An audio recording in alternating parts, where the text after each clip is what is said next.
السلام علیکم ورحمۃ اللہ وبرکاتہ۔ میرے پیارے دوستو، دو ٹیچر نے اپنے بچوں کو کچھ کہانیاں یہاں پہ اللہ کی قدرت کے بارے میں بتا رہی ہیں۔ اللہ کی قدرت اور اللہ کی نعمتیں۔ السلام علیکم دوستو، کل وہ اپنے سہیلی آسما کے گھر گئی تھی۔ وہ اپنے شاگرد ریحان اور اس کے بھائی ارمان ساتھ ہی رقیہ کو اللہ کی قدرت کے بارے میں بتا رہی تھی۔ تو میں نے سوچا کیوں نہ وہ آپ لوگوں کو اس کے بارے میں بتائے۔ تو شروعات ایسے ہوئی کہ سب ہنسی مذاق کر رہے تھے تو اچانک بارش کی بوندیں گرنے لگی۔ تو ریحان نے آسما سے پوچھا کہ ٹیچر، بارش کیوں ہوتی ہے؟ تو آسما نے کہا کہ یہ اللہ کی قدرت ہے۔ تو پھر ریحان نے پوچھا کہ ٹیچر، اللہ کی اور کتنی ساری قدرت ہے، آپ ہمیں اچھی طرح بتائیں نا۔ تو تبھی آسما نے بتانا شروع کیا اللہ کی کیا کیا قدرت ہے۔ ان سے شروعات کی اور کہا، برفیلے پہاڑوں میں اللہ کی قدرت۔ اگر تم کسی گرم چیز کے پاس برفیلی چیز رکھتے ہو تو وہ پگھلنے لگے گی۔ تو ریحان نے کہا کہ ہاں ایسا ہوتا ہے۔ تو آسما نے کہا کہ بڑے بڑے علاقوں میں سرد کے موسم میں اونچی چوٹی پر برف جم جاتے ہیں، جبکہ زمین کے مطابق سورج کی گرمی اونچے پہاڑوں پر زیادہ پڑتی ہے، لیکن پھر بھی وہ برف نہیں پگھلتے ہیں۔ یہ اللہ کی قدرت میں سے ایک قدرت ہے، کیونکہ جب ہم انسانوں پر سورج کی روشنی پڑتی ہے تو ہمیں کتنی گرمی لگنے لگ جاتی ہے۔ ہم زمین پر کوئی برف رکھتے ہیں اور اس پر سورج کی روشنی پڑتی ہے تو وہ ترنت پگھلنا شروع ہو جاتی ہے۔ تو سوچو کہ برف کی چوٹی سورج کے کتنے پاس ہوگی، لیکن پھر بھی برف نہیں پگھلتا ہے۔ ہوا اور پانی میں سانس لینے کی قدرت۔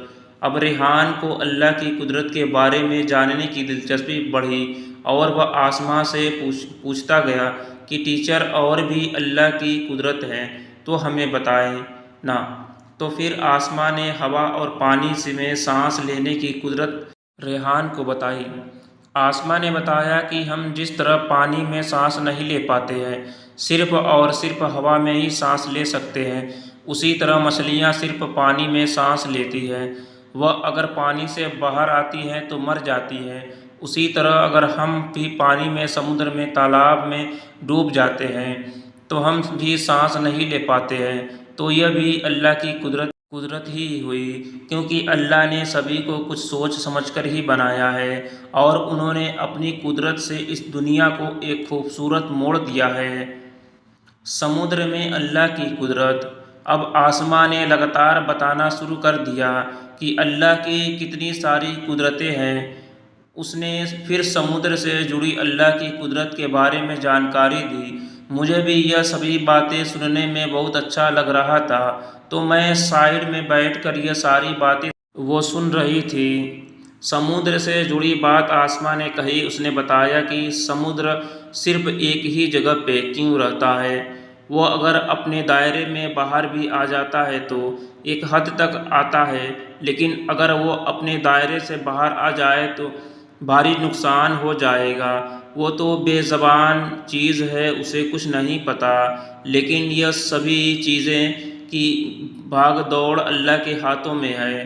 اللہ تعالیٰ ان سبھی چیزوں پر قابو رکھتے ہیں، اور اسی لیے کہا جاتا ہے نا کہ سمندر اللہ تعالیٰ کی خوبصورت قدرت میں سے ایک ہے۔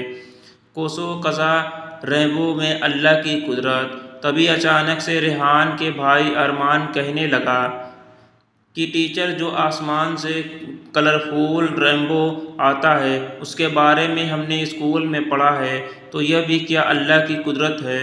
تو آسما نے بتایا کہ بالکل، یہ بھی اللہ تعالیٰ کی ایک قدرت ہی ہے، کیونکہ یہ مختلف رنگ آسمان کے اوپر ایک خوبصورتی کا اضافہ کرتے ہیں جس کو دیکھ کر انسان سوچنے پر مجبور ہو جاتا ہے کہ اتنے اونچے آسمان پر پینٹنگ کون کر سکتا ہے، اور چند منٹوں میں ہی اتنی خوبصورت کلرفل لڑیاں کہاں سے آ سکتی ہے؟ تو یہ بھی بے شک اللہ کی ایک قدرت ہے۔ کہتے ہیں کہ جب اللہ پاک خوش ہوتا ہے تو وہ آسمان کو رنگ دیتا ہے، جسے ہم رینبو کہتے ہیں۔ پھر تبھی آسمان نے پوچھا کہ ایسا کب ہوتا ہے؟ مجھے تو اس بات کی جانکاری نہیں تھی۔ تو وہ وہاں پر چپ ہو گئی۔ پھر اس نے کہا کہ جب بارش کے موسم میں بارش ہوتے ہوتے ہلکی دھوپ آ جائے تب اسی وقت 7 رنگوں والی قوسیں قزح رینبو آسمان پہ بن جاتی ہے۔ اب گھر کے اور بچے بھی آ کر بیٹھ گئے اور آسماں کی باتیں سننے لگے۔ پھر انہوں نے بھی پوچھا کہ اس کے علاوہ اور کیا کیا اللہ کی قدرت ہے، تو وہ اور آگے بڑھتے گئے اور اسے بھی بتانے میں مزہ آ رہا تھا کیونکہ بچے بڑے بچاؤ سے ساتھ سن رہے تھے۔ پھر آسماں نے بتایا کہ زمین اللہ پاک کی قدرت ہے۔ سبھی بچے نیچے ہی بیٹھے ہوئے تھے۔ آسماں نے کہا کہ آپ جس کے اوپر بیٹھے ہیں وہ بھی اللہ پاک کی ایک نعمت ہے۔ تو سبھی پوچھنے لگے کہ ہم تو چٹائی پر بیٹھے ہیں۔ تو آسماں نے بتایا کہ چٹائی کے نیچے جو زمین ہے وہ بھی اللہ پاک کی قدرت ہے۔ ذرا سوچیے اگر زمین نہیں ہوتی تو ہم کس پر گھر بناتے، اور ہم کبھی کبھی زمین پر سو بھی جاتے ہیں تو ہم کیسے اپنا گزارا کرتے۔ اگر زمین نہیں ہوتی تو پھر ہمارے لیے زندگی کے تمام ضروری چیزیں، کھانے پینے، اناج، یہ سب کیسے پیدا ہوتے۔ جیسے کہ اب کوئی انتقال کرتا ہے تو اسے زمین پر ہی دفنایا جاتا ہے۔ بدبودار چیزیں اور مردار جن کے بدبو سے ہم کو تکلیف ہوتی ہے، ایسی چیزوں کو ہم زمین میں دفن کر کے خراب ہوا کے اثر سے محفوظ ہو جاتے ہیں۔ ہوا اللہ پاک کی قدرت ہے۔ ہوا کبھی ایک رخ میں نہیں بہتی، وہ ہمیشہ ادھر ادھر ہوتی رہتی ہے، اور اسی طرح بدلاؤ بھی ادھر ادھر ہوتے رہتے ہیں۔ ہوا برابر بادلوں میں ایسی زمین پر لے کر جا کر بارش برساتی ہے جہاں کی زمین سوکھی اور پانی کے لیے پیاسی ہو۔ اگر اللہ تعالیٰ بادلوں پر یہ ذمہ داری نہیں لگاتے تو بادل پانی کے بوجھ سے دب کے ہی ایک ہی جگہ پر ٹھہرے رہ جاتے اور باغان، کھیت سوکھے ہی رہ جاتے۔ ذرا سوچیے اگر دیکھیں تو اللہ کی بنائی ہوئی سبھی چیزیں میں کچھ نہ کچھ نعمتیں بخشی ہوئی ہے۔ انہوں نے سبھی چیزوں میں کچھ نہ کچھ فائدے رکھے ہیں۔ اللہ کی قدرت میں سے ایک زبان۔ آسماں نے بچوں کو بڑے پیار سے پوچھا کہ بتاؤ بچوں، اگر زبان نہیں ہوتی تو ہم کیا کیا چیزیں نہیں کر پاتے۔ تو بچوں نے کہا کہ ہم بول نہیں پاتے۔ میں نے کہا ایک اور چیز جو نہیں کر سکتے۔ تو بچوں نے پوچھا کہ کیا؟ تو آسماں نے ہی بتا دیا کہ اگر ہماری زبان نہیں ہوتی تو ہم جو بھی چیزیں کھاتے اس کا سواد ہمیں کبھی پتہ نہیں چلتا۔ ہمیں ہر چیز کا ذائقہ زبان کے بدولت ہی معلوم ہوتا ہے، اور ساتھ ہی ساتھ زبان کے مدد سے ہی ہم بول پاتے ہیں۔ جب دل میں کوئی بات آتی ہے تو دماغ اس پر غور کر کے الفاظ کلمہ جمع کرتا ہے، وہ الفاظ زبان سے نکل جاتے ہیں۔ ناک اللہ کی قدرت کی نشانی ہے۔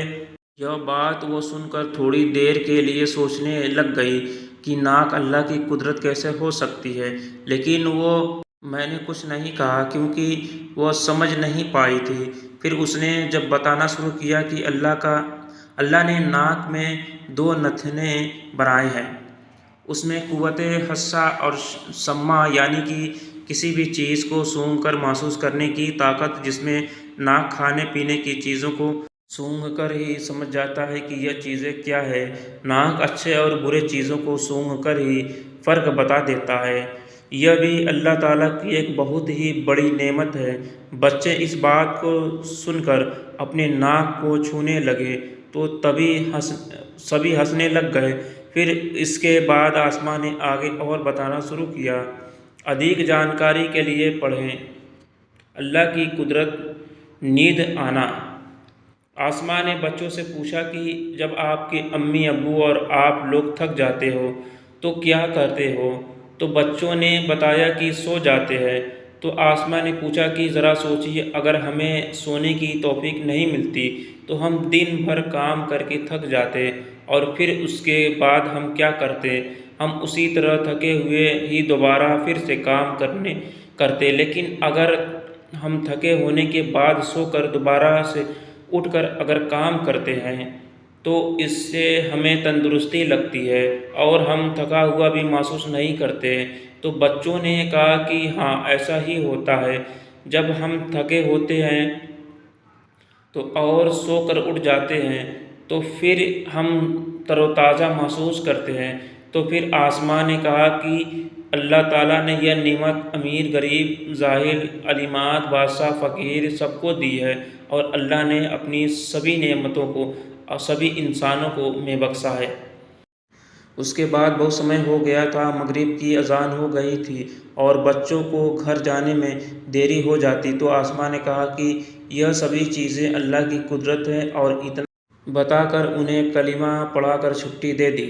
تو میں نے سوچا کیوں نہ میں آپ لوگوں کے ساتھ یہ ویڈیو شیئر کر دوں اور آپ لوگوں تک بھی ان سبھی باتوں کو پہنچا دوں کہ اللہ کی کتنی ساری قدرتیں ہیں جو ہم نہیں جانتے ہیں، جو ہمیں نہیں پتہ، اور بھی کئی ساری قدرت ہیں۔ دیکھا جائے تو ہر چھوٹی بڑی چیزوں میں اللہ کی قدرت ہے، اسی لیے ہر چیزوں کی قدر کی جاتی ہے۔ بچوں کو یہ سبھی باتیں اتنی زیادہ اچھی لگی کہ انہوں نے کہا کہ ٹیچر جب کل ہم آئیں گے تو آپ پھر سے ہمیں یہ سبھی باتیں بتائیے گا۔ ویسے ہی اگر آپ اپنے گھر میں بھی اپنے بچوں کو، یا پھر آپ اگر دوسرے بچوں کو ٹیوشن پڑھاتے ہیں تو انہیں ایسی جانکاری دیں، انہیں بھی دین تعلیم بتائیں اور ایسی چیزیں بتائیں۔ بچوں کو ایسی باتیں بہت اچھی لگتی ہے، اور ہمارے مذہب میں دوسروں تک ایسی باتیں پہنچانے پر بہت ثواب بھی ہوتا ہے۔ تو آپ بھی ثواب لینے سے پیچھے مت ہٹیے گا، ان سبھی باتوں کو دوسرے تک شیئر کریے گا۔ آمین یا رب العالمین۔ آج کی یہ مزید معلوماتی ویڈیو آپ کو ضرور پسند آئی ہوگی، تو ویڈیو کو لائک شیئر ضرور کیجیے گا، اور آپ ہمارے چینل کو سبسکرائب کر لیجیے گا۔ اللہ حافظ۔